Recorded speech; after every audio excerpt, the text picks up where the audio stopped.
Welcome to this video in which I'm going to be showing you how to write your MBA application essays for ISB. So if you're applying to ISB this year, make sure that you watch this video till the end. I have something very interesting in store.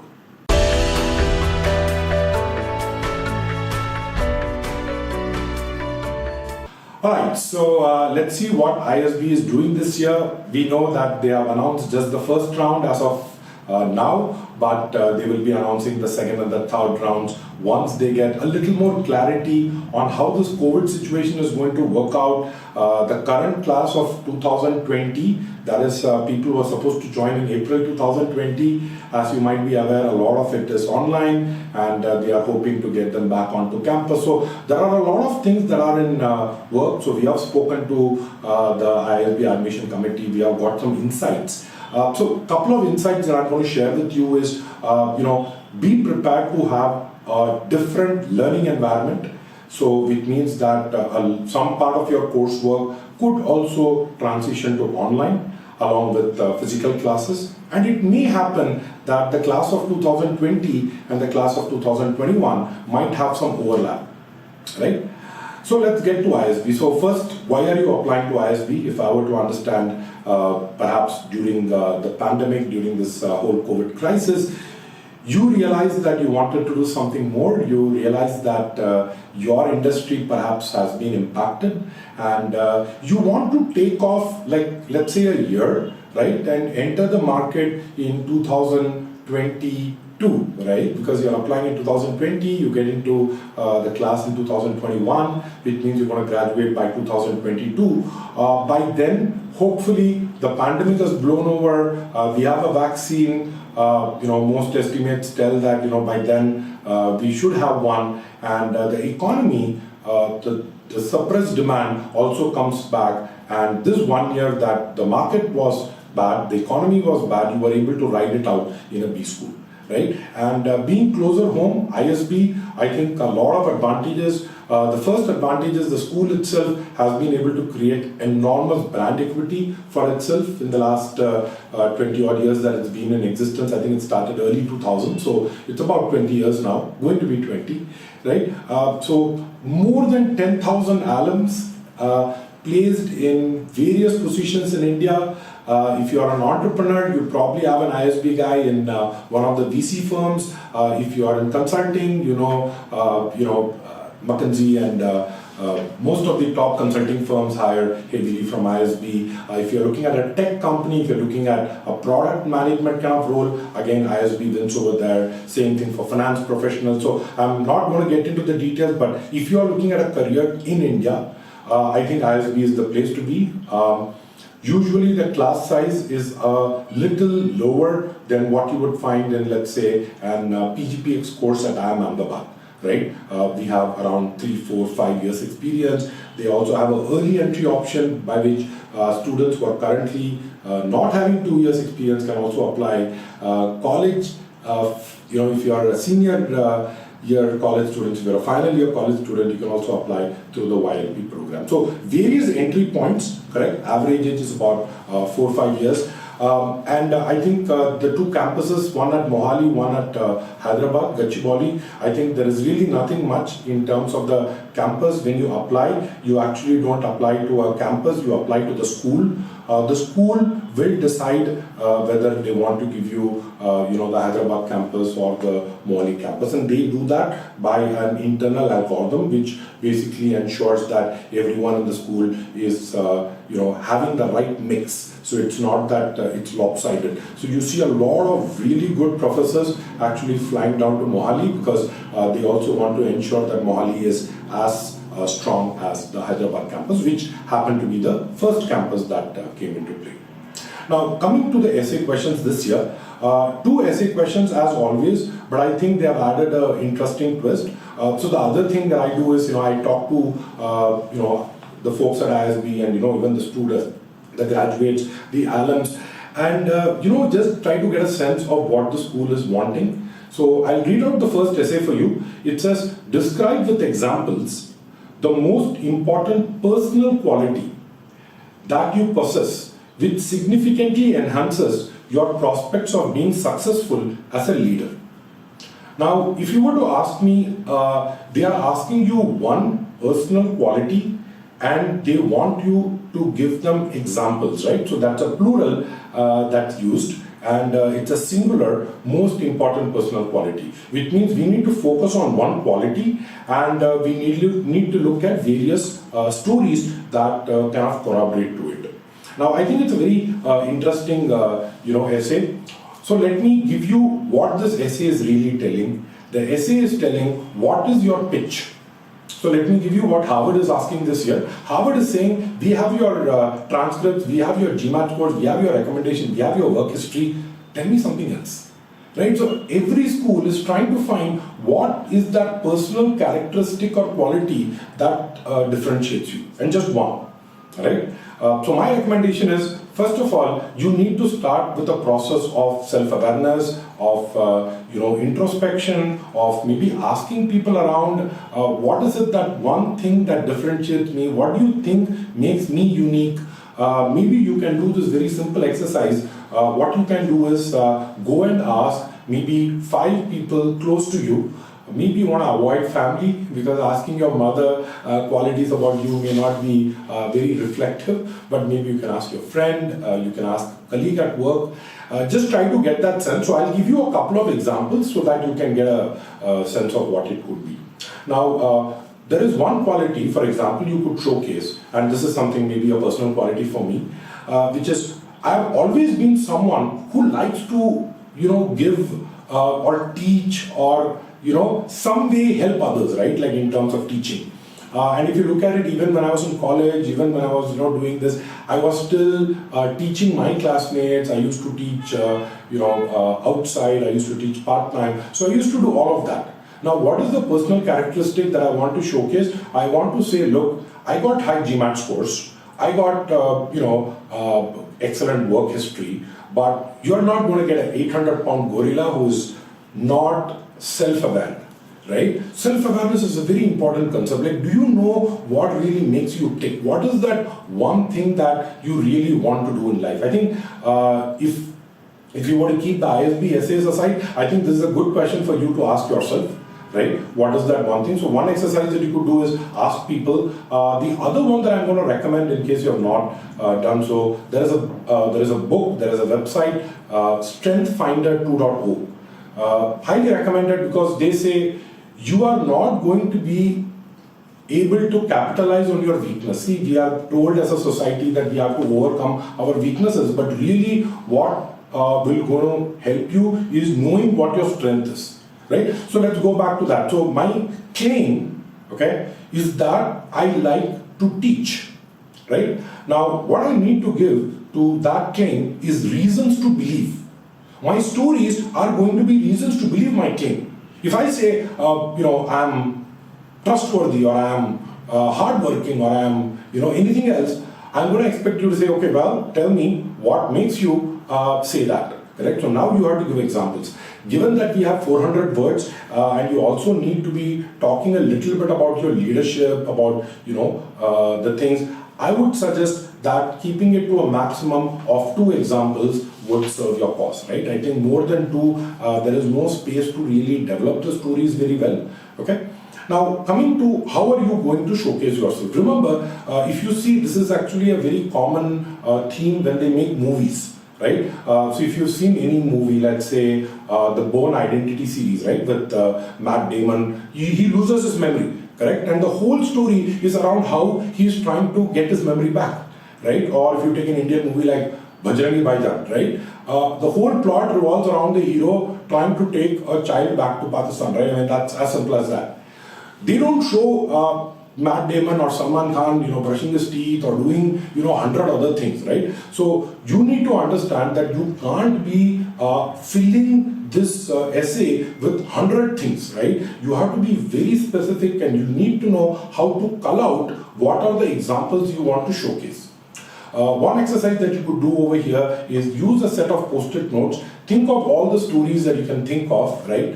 And just try to put it. So you could put one column called work-related stories, one column called personal stories, one column under, hobbies, extracurriculars, right?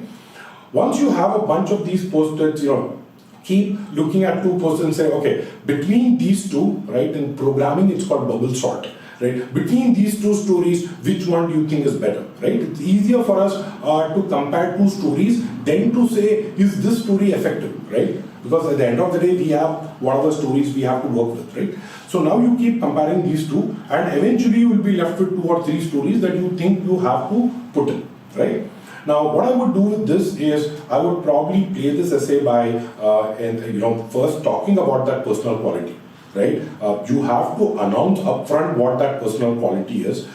Then you get into the 2 examples, right? So, for example, if you are a person who likes giving back and you are that kind of a guy, tell us about the time that you organized a brown bag lunch where people could just come and discuss about something. Or about the time that you had to do a teach back, or you had to do some kind of knowledge transition, or some way by which you were able to add to the knowledge base within your team, correct? Something that tells me that you are contributing, correct? The 2 examples, preferably a personal example and a professional example, right? So if you're able to give an example of a personal and a professional, I think that will also kind of balance it out. And then you could probably end the essay by summarizing in different words what you've already said is your strength, and what that tells the reader about you as a leader, correct? So what should the reader say? Okay, this is a guy who can fill in the blank, correct? The whole idea of writing an application essay is to really sell yourself. Correct? It is really a question of how effective you are in convincing them that you are the best choice for that school. That's really what I want you to remember at the end of the day, because there are going to be a lot of chartered accountants, a lot of engineers, right? So if you think, oh, I have a 9.5 CGPA or I have a 760 GMAT, trust me, there are enough and more people with the same kind of credentials. What else is that one thing? Give 2 nice examples, and I think you'll be able to nail essay 1. Right? Now let's look at the essay 2, but before I get there, important thing, how you want to keep the words. So I would probably keep a 50-word beginning, a 50-word end, and 150 words for the 2 examples, right? So 300 words and then the other 2 400. But please, if you want to take more space for the first and the last paragraph, perfectly okay. So if you want to say, Arun, instead of 50, I want to write 70 words, perfectly okay, right? So that's a judgment call that you need to make based on the space you have and how you are able to articulate your story. So let's take the second essay. Now, it says, what are your short-term and long-term career goals? How will postgraduate program at ISB assist you in achieving your goals? The way you have to approach any career goals essay is to ensure the B school that you are employable. Okay. Now, how do I convince someone that I'm employable, right? So if I were to go and tell someone that I can teach, right? Whether I can teach GMAT, I can teach CAT, I can teach any other exam is a different thing, right? So first thing I have to focus on is the fact that I have certain transferable skills which are not logged just by the company that I'm working for. These are skills that any company will find very useful. For example, if you are a UI UX person, you are in some kind of marketing team, you are part of the finance team, right? I'm pretty sure no matter what domain, if you are in a technical field, then you don't need to worry. There are going to be plenty of specific things that you know. If you are a programmer who knows R or let's say Python programming, trust me, you actually have an edge, because they are also expecting that when this guy joins me as an analyst and he's looking at something, he should be able to work with data. So ability to work with data becomes your transferable skills. I hope you all understand what the transferable skills are. So the first paragraph, okay, has to be introducing your transferable skills of what you have learned. What has been your journey so far?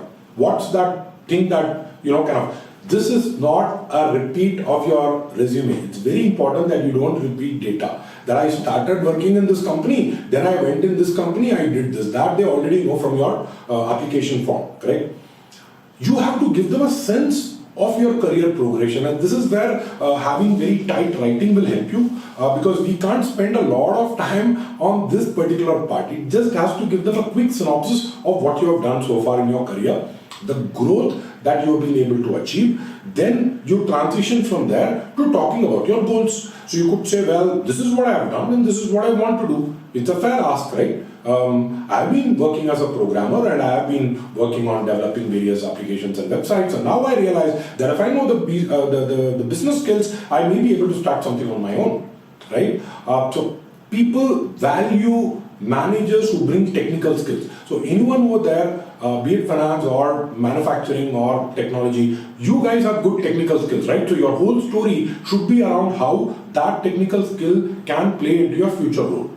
That is where you need to define, be it consulting, be it corporate finance, be it corporate strategy, be it whatever you want to do, right? You want to get into VC, make sure that you are able to describe what you will do in that job. And when I say what you will do in that job, it is not the job description. You don't need to go online and say, oh, in this role, according to the website at McKinsey, I'll be doing this, right? So let me give you an example.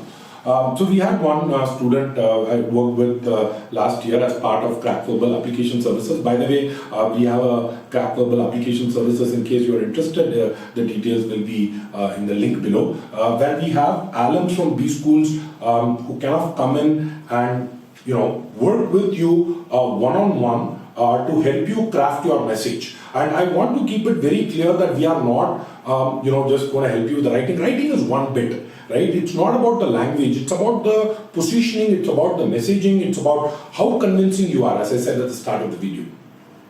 So coming back to the essay, you need to be telling what will you do. So the student that I was giving the example of was working for one of a large e-commerce player in India, and he said, well, you know what, last 5 years that I've been with this company, I have understood how technology fits into at a grassroots level, right? So I've been able to figure out how to make that transition, correct? And the skill that I bring to the table is tomorrow, if I were to join McKinsey, I know a lot of companies want to digitize, correct? And I'm the best guy. I can tell you how things can get done. I have enough technical knowledge, I have enough operations knowledge, I have enough people and execution management, and I can bring all of it together to get the job done.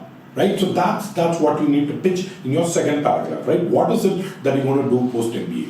The more clear you are, the better it is. I know a lot of it right now may not be very clear. I encourage you to go ask people. So the post MBA goal is not for an essay, right? Let's just take a step back. You are investing 1 year of your life. You are investing, including opportunity cost, upwards of 500 crore, right? That's a lot of money. So you need to be absolutely convinced that this is what you really want to do. So my take would be, don't look at application consulting or any services that you get as a way to write the essays. I think it's also important for you to reflect on what it means for you.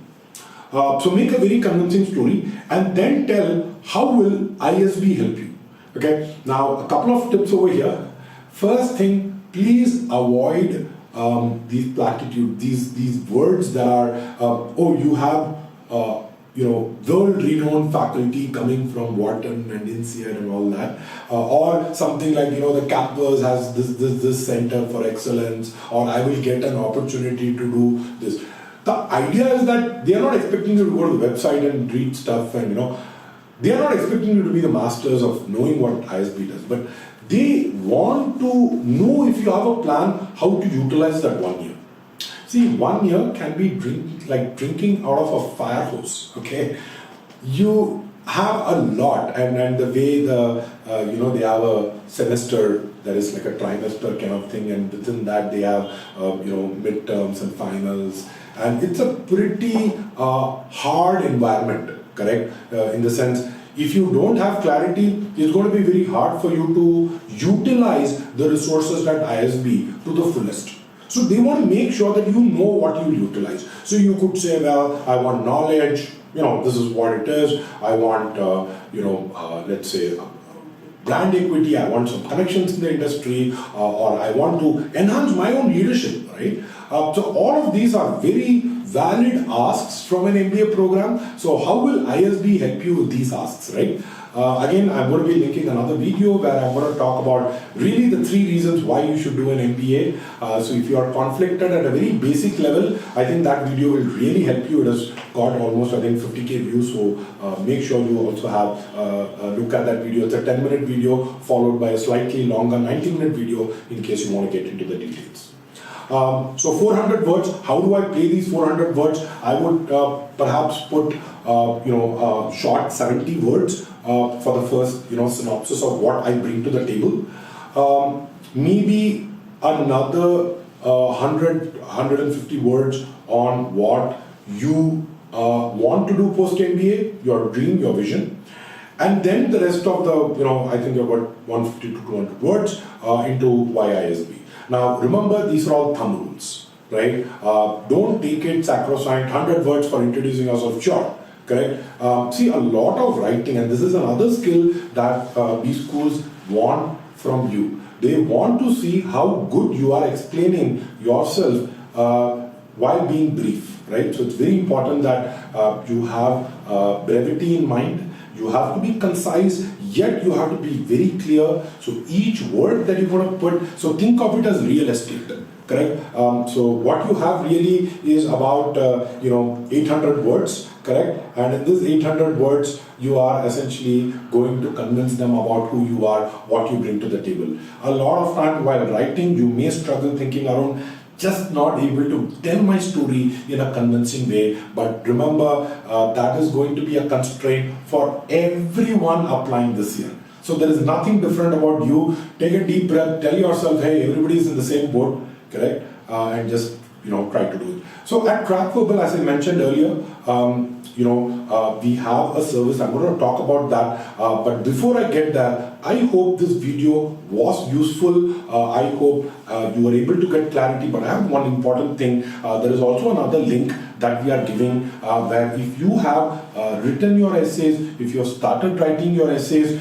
or if you have if you have a valid GMAT score and you're thinking of ISB, please do get in touch with us. We will help you evaluate your profile. We will tell you based on our experience of having sent so many people to ISB over the last many years, whether there are certain things in your application that needs to be tweaked. So we could help you with that. It's a no obligations call, so make sure you reach out to us and let us know.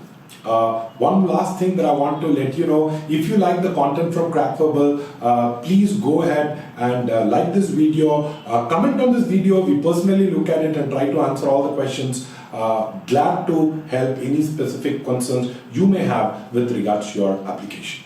And we have an entire application series coming up for you. So this year, if you're looking at applying to any B school, make sure that you subscribe to our channel because we have a lot more content on MBA assay analysis for almost the top 20-30 schools in the world.